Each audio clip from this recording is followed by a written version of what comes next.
আসসালামু আলাইকুম।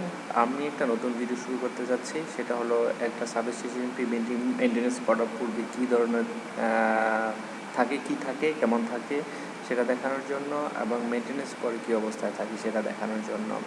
তো এটা হলো এখনও মেইনটেন্যান্স শুরু হয় না, এটা এখন লাইভ কন্ডিশন আছে সাবস্টেশনটা।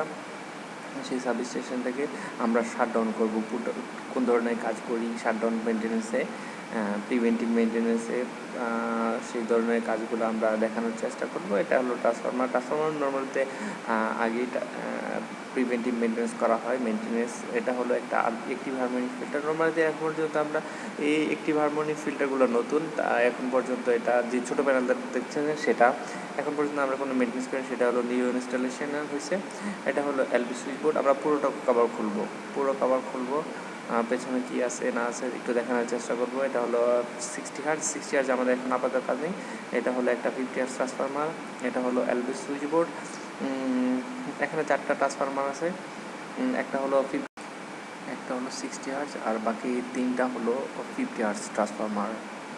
তো সবগুলো আমরা মেইনটেন্স অলরেডি করা হয়ে গেছে। তো আমরা সেগুলো দেখানোর জন্য চেষ্টা করব। আর বিভিন্ন ধরনের ডিভি আছে এখানে, এগুলো ক্যাথোডিক প্রোটেকশন, যা করোশন প্রতিরোধী। আর এটা হলো একটা ক্যাপাসিটার ব্যাংকের ডিসপ্লে পুরোটাই এলবি সুইচ বোর্ড। আমরা সবগুলো দেখানোর চেষ্টা করবো। পেছনে খোলার পর সবগুলো দেখাবো। দেখানোর পরে আপনারা একটা ভালো একটা আইডিয়া পাবেন। এটা হলো একটা 50 হার্জ ট্রান্সফরমার। তো আপনারা ভালো আইডিয়ার জন্য অপেক্ষা করতে থাকুন। ব্যাকআপ সার্কিট ব্রেকার আমরা টেস্ট করব পুরো শাটডাউন মেইনটেন্যান্সের জন্য। এটা হলো এইচবি সুইচ গিয়ারের কেবল কম্পার্টমেন্ট, বাসবার কম্পার্টমেন্ট এবং কন্ট্রোল কম্পার্টমেন্ট। আর এটা হলো এইচবি সুইচ গিয়ারের পেছনের অংশটা, রিয়ার সাইড। আমরা ইন্সপেকশন করতেছি, যদি কোনো সমস্যা ধরা পড়ে আমরা সেগুলোকে রেকটিফাই করার চেষ্টা করব।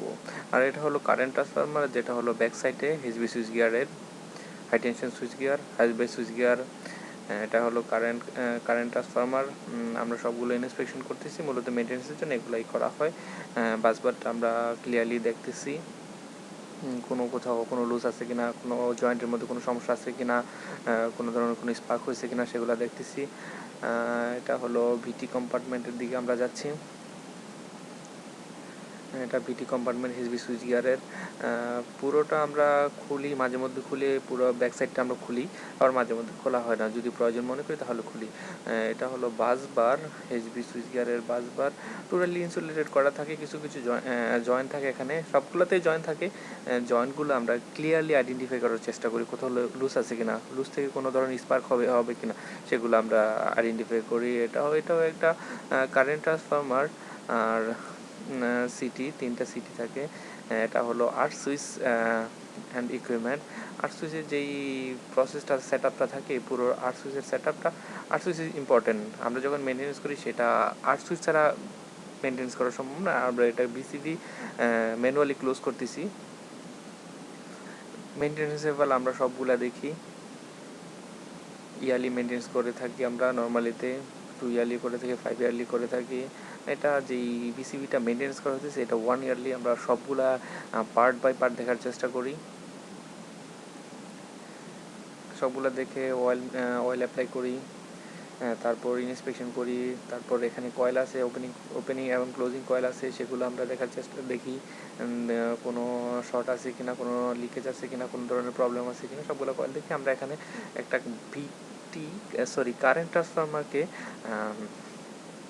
কারেন্ট ট্রান্সফরমারের IR value, insulation resistant value, আমরা যেটাকে নর্মালি মেগার বলি, সেটা মেগার করলে এটাতে প্রাইমারি টু সেকেন্ডারি টু প্রাইমারিতে আমরা ভোল্টেজ ইনজেক্ট করলে যদি আইআর ভ্যালু হাই হয় তাহলে মনে করব আমাদের কারেন্ট ট্রান্সফরমার অথবা ভোল্টেজ ট্রান্সফরমার অথবা যেইটাই করি না কেন, আইআর ভ্যালু যখন, ইনসুলেশন রেজিস্ট্যান্স ভ্যালু যখন হাই হবে, তার মানে আমরা সেটাকে ইউজ করতে পারবো। আর কন্ট্যাক্ট রেজিস্ট্যান্স যখন হাই হবে সেটাকে আমরা ইউজ করতে পারবো না। যাই হোক, আমরা এখানে IR value, insulation resistant test, অথবা যেটাকে আমরা নর্মালিতে মেগার বলি, সেটা আমরা করতেছি। আমরা প্রাইমারি টু সেকেন্ডারিতে আমরা ভোল্টেজ ইনজেক্ট করছি। এটা হলো এলটি সুইচ বোর্ডের এগুলো আছে এমসিসিবি কিউবিক্যাল। এমসিসি কিউবিকেলগুলো আমরা যে কোনো যেহেতু মেনটেনেন্স করতেছি সেহেতু আমরা এই যে সবগুলো এমসিসি কিউবিকেল আমরা নিচে রাখছি, এগুলো সম্পূর্ণ ইন্সপেকশন করতেছি, ফিজিক্যালি ভিজুয়ালি করতেছি, কোনো ধরনের কোনো সমস্যা আছে কিনা, কোনো লুজ আছে কিনা, কোথাও কোনো স্পার্ক হয়েছে কিনা সেগুলো আমরা দেখতেছি। এটা হলো সবগুলো হলো এমসিসি কিউবিকেল।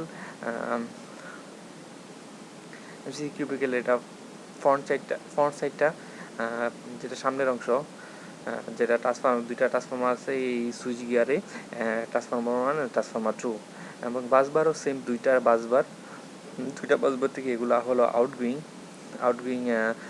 এখানে আউটগোয়িং বিভিন্ন ধরনের লোড আছে, ক্যাপাসিটার ব্যাংক আছে, বিভিন্ন প্যানেলের মধ্যে গেছে। আমরা ডিএসইউ নামে কিছু প্যানেল আছে, ডিস্ট্রিবিউশন সার্ভিস ইউনিট, সেগুলোর মধ্যে গেছি, সেগুলো থেকে বিভিন্ন প্রকার লোড গেছে, বিভিন্ন জায়গায় লোড গেছে, সেগুলো আমরা দেখছি। এটা হলো transformer cubicle, capacitor bank outgoing feeder from LV switch board.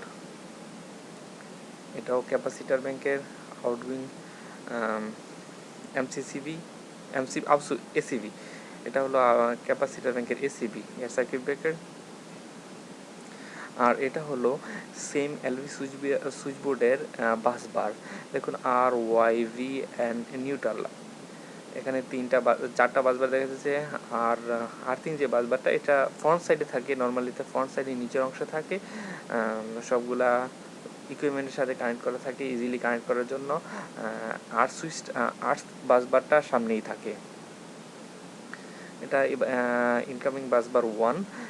এখানে দুইটা ট্রান্সফর্মার, আমি পুরো বলছি, এখানে দুইটা ট্রান্সফর্মার আছে, দুইটা ট্রান্সফর্মারের জন্য দুইটা বাসবার, এবং ইনবিটুইনে বাসটাই থাকে, যে বাসটাই অথবা বাস কাপলার।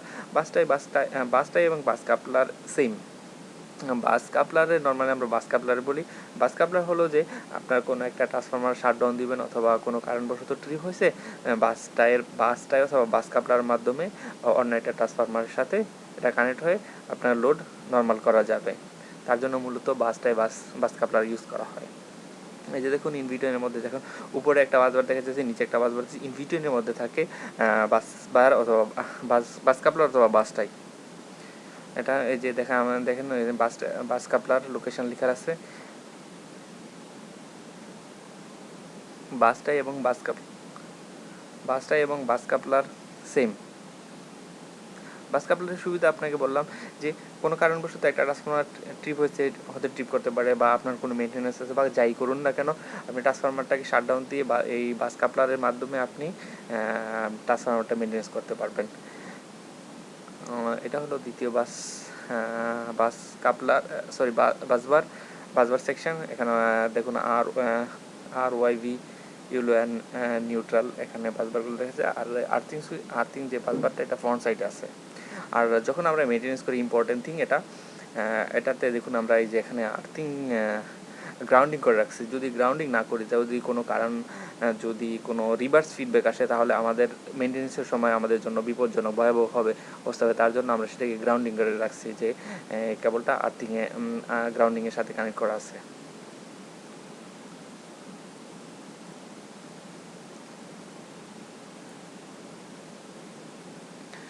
আর এটা হলো এসিবি, আপনার সবাই জানেন এয়ার সার্কিট ব্রেকার আমরা কী ধরনের মেনটেন্যান্স করে থাকি। এয়ার সার্কিট ব্রেকার আমরা front side, back side, art chamber এগুলো সবগুলো রিমুভ করব।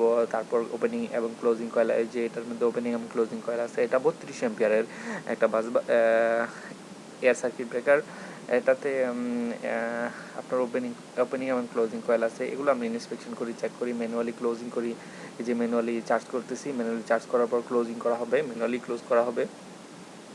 মেনটেন্যান্সের সময়গুলো আমরা সবগুলো দেখি, কারণ যদি কোনো সময় যদি ইলেকট্রিক্যালি অপারেট না করতে হয়, তাহলে আমরা সেটাকে ম্যানুয়ালি ক্লোজ করে থাকি।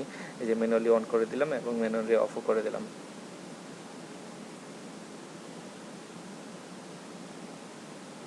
এয়ার সার্কিট ব্রেকারটা আমরা পুরোটা আর্ক চেম্বারগুলো খুলবো, আর্ক চেম্বার খুলে দেখবো এটাতে কোনো ধরনের সমস্যা আছে কি না।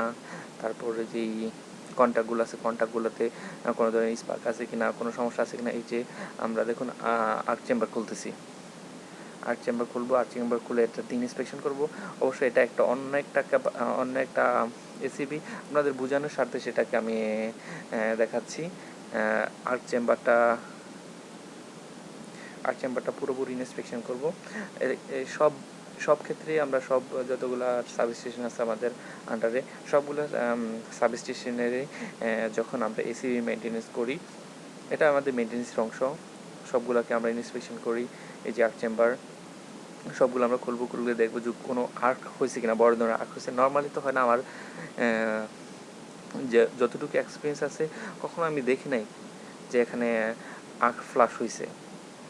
আর্ক ফ্লাশ খুবই রেয়ার কেস হয়, আর আর্ক ফ্লাশ হলে তার সিনিয়রিটি হবে টোটালি ডিফারেন্ট। এটা হবে বড় ধরনের কোনো সমস্যা, আমি সেটা বলতে চাচ্ছি না। সেটা হলে বিগ এক্সপ্লোশন, যা কিনা একটা সাবস্টেশনের জন্য ভয়াবহ অবস্থা তৈরি হবে। সবগুলা আর্ক চেম্বার আমি খুলে দেখবো এতে কোনো সমস্যা আছে কিনা। আমি দেখি নেই, বললামই তো। দেখে তারপরে এখানে আমরা কন্ট্যাক্ট রেজিস্ট্যান্স অ্যাপ্লাই করবো। কন্ট্যাক্ট ক্লিনার, সিআরসি যেটাকে বললি, আমরা কন্ট্যাক্ট ক্লিনার ইউজ করি যাতে কন্ট্যাক্টগুলা প্রপারলি ক্লিন হয়। ক্লিন হলে যাতে কোনো ধরনের কারেন্ট ফ্লোতে কোনো বাধা তৈরি না করে। আর কারেন্ট ফ্লোতে যদি বাধা তৈরি করে সেখানে গরম হওয়ার সম্ভাবনা অনেকটা থাকে। সেখানে আমরা অবশ্য স্পেশাল এক ধরনের গ্রিজ আছে কন্ট্যাক্টগুলোতে, সেই কন্ট্যাক্টগুলোতে আমরা স্পেশাল গ্রিজ অ্যাপ্লাই করব, যেটা কিনা শুধু অনলি বিসিবির জন্য, ভ্যাকুয়াম সার্কিট ব্রেকারের জন্য, হাই ভোল্টেজের জন্য আলাদা গ্রিজ এবং লো ভোল্টেজের জন্য আলাদা গ্রিজ। হাই ভোল্টেজের গ্রিজ আমরা লো ভোল্টেজ ইউজ করতে পারবো না, আবার লো ভোল্টেজেরটা আমরা হাই ভোল্টেজ ইউজ করতে পারবো না। এই যে ফ্রন্ট সাইডটা দেখতেছেন, সেই ফ্রন্ট সাইডটা আমরা এখন খুলে আমরা ফ্রন্ট সাইডটাও দেখব। এই যে আমরা ক্লিন করতেছি,